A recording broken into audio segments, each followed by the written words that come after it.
എത്രയൊക്കെ ശ്രമിച്ചാലും നിങ്ങൾക്ക് എല്ലാവരെയും സന്തോഷിപ്പിക്കാൻ സാധിക്കുകയില്ല. എത്രയൊക്കെ പറഞ്ഞിട്ടും എത്രയൊക്കെ ഉപദേശിച്ചിട്ടും ഒരു കാര്യവുമില്ല.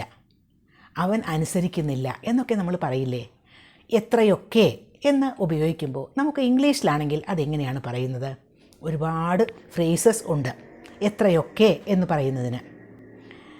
അതിന് ഇന്ന് നമ്മൾ പഠിക്കാൻ പോകുന്നത് ഹൗ എവർ മച്ച് എന്ന ഒരു ഫ്രേസ് ആണ്. How ever much. അത് ഒരു കാര്യം പറയുമ്പോൾ അത് നമ്മൾ എത്ര എഫേർട്ട് എടുത്താലും, നമ്മളതിൻ്റെ ഒരു ഇൻറ്റൻസിറ്റി എത്ര കൂട്ടിയാലും, അതല്ലെങ്കിൽ നമ്മളതിൻ്റെ ഒരു ലെവൽ, അതിൻ്റെ ഒരു ഡിഗ്രി ഒക്കെ കൂട്ടിയാലും ഒരു കാര്യവുമില്ല എന്നർത്ഥത്തിലാണ് അത് ഉപയോഗിക്കുന്നത്, എത്രയൊക്കെ എന്ന് പറയുന്നത്.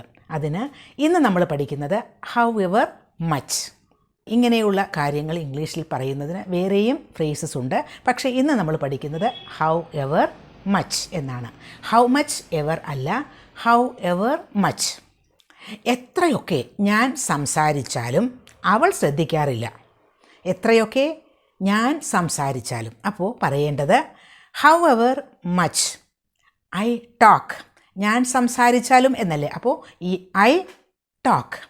How ever much I talk she won't listen. അവൾ ശ്രദ്ധിക്കില്ല. She won't listen. However much I talk. എത്രയൊക്കെ ഞാൻ സംസാരിച്ചാലും.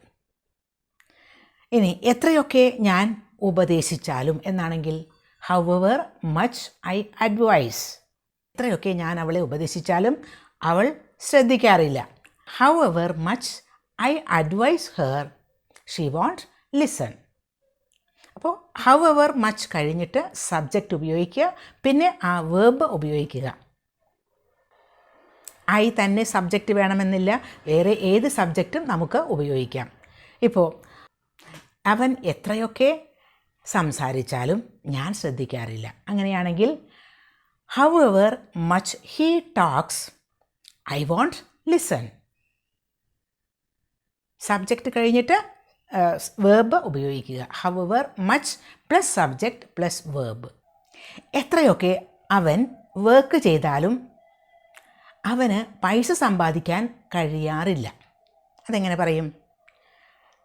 എത്രയൊക്കെ അവൻ വർക്ക് ചെയ്താലും എന്നാണ്. അപ്പോൾ however much he work ചെയ്താലും എന്നാണ്.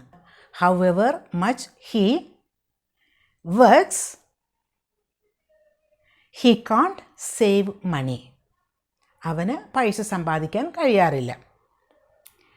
എത്രയൊക്കെ അവൾ ശ്രമിച്ചാലും അവൾക്ക് വിജയിക്കാൻ സാധിക്കാറില്ല. അവൾ ശ്രമിച്ചാലും എന്നാണ്. അപ്പോൾ however much she tries. ശ്രമിച്ചാലും അവൾക്ക് വിജയിക്കാൻ കഴിയാറില്ല. അപ്പോൾ ഷീ കാൺട്ട് സക്സീഡ്. ഞാൻ എത്രയൊക്കെ ശ്രമിച്ചാലും എനിക്ക് നിങ്ങളെ മറക്കാൻ കഴിയില്ല. ഞാൻ എത്രയൊക്കെ ശ്രമിച്ചാലും എന്നാണ്. അപ്പോൾ however much I try I cannot forget U. എനിക്ക് നിങ്ങളെ മറക്കാൻ കഴിയില്ല. ഹൗ എവർ മച്ച് എന്ന ആ ഒരു ഫ്രേസ് ഉപയോഗിക്കുന്നത് പോലെ തന്നെ നമുക്ക് ഉപയോഗിക്കാൻ പറ്റുന്ന വേറെയും ഫ്രേസുകളുണ്ടല്ലോ. അതിലൊന്നാണ് no matter how much. No matter എന്ന് പറഞ്ഞാൽ ഒരു പ്രശ്നവുമില്ല. How much. അപ്പോൾ അതുപോലെ തന്നെ വേറൊന്നാണ് റിഗാർഡ്ലെസ് ഓഫ് ഹൗ മച്ച്. ഈ രണ്ട് ഫ്രേസസ് ഉപയോഗിച്ചാലും സെയിം മീനിങ് തന്നെ കിട്ടും. എത്രയൊക്കെ എന്നുള്ള മീനിങ് തന്നെ കിട്ടും. കാരണം നോ മാറ്റർ ഹൗ മച്ച് എന്ന് പറയുമ്പോൾ എത്രയായാലും ഒരു പ്രശ്നമില്ല എന്നാണ്. റിഗാർഡ്ലെസ് ഓഫ് ഹൗ മച്ച് എന്ന് പറഞ്ഞാൽ എത്രയാണെന്ന് പരിഗണിക്കേണ്ടതില്ല. അപ്പോൾ ഇത് സെയിം മീനിങ് തന്നെയാണ്. എത്രയൊക്കെ ആയാലും നമ്മുടെ ആ ഒരു റിസൾട്ട് വരുന്നതിന് ഒരു വ്യത്യാസവുമില്ല എന്നാണ്. അവൻ എത്രയൊക്കെ ക്ഷമാപണം നടത്തിയാലും അവൾ ക്ഷമിക്കില്ല. അവൾ അവനോട് ക്ഷമിക്കില്ല. അതെങ്ങനെ പറയും? However much he apologises she won't forgive him. She won't forgive him. അപ്പോൾ ഇവിടെ നമ്മൾ ഉപയോഗിച്ചത് ഹൗ എവർ മച്ച്, എത്രയൊക്കെ ക്ഷമാപണം നടത്തിയാലും.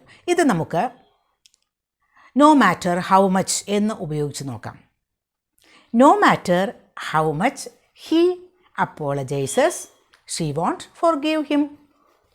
ഇനി റിഗാർഡ്ലെസ് ഓഫ് ഹൗ മച്ച് ആണെങ്കിൽ regardless of how much he apologizes, she won't forgive him.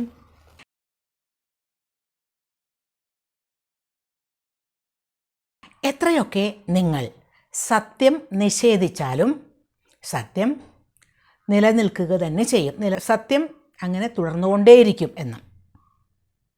അതെങ്ങനെയാണ് പറയുന്നത്? However much you deny the truth goes on existing. അപ്പോൾ ഒരു സത്യം അത് എത്ര കണ്ട് നിഷേധിച്ചു കഴിഞ്ഞാലും അത് നിലനിൽക്കുക തന്നെ ചെയ്യും അല്ലേ? അതാണ്. ഇനി നോ മാറ്റർ ഹൗ മച്ച് എന്ന് ഉപയോഗിച്ചുകൊണ്ട് ആ സെൻറ്റൻസ് നമുക്കൊന്ന് മാറ്റി പറഞ്ഞു നോക്കാം. No matter how much you deny the truth goes on existing. regardless of how much you deny the truth goes on existing. അപ്പോൾ ഇത്തരം സെൻറ്റൻസുകൾ ഉണ്ടാക്കി പ്രാക്ടീസ് ചെയ്യുക. എത്രയൊക്കെ ചെയ്താലും എത്രയൊക്കെ ശ്രമിച്ചാലും എന്നൊക്കെയുള്ള മീനിങ്ങിൽ നമുക്ക് ഇത്തരം ഫ്രേസസ് ഉപയോഗിക്കാം.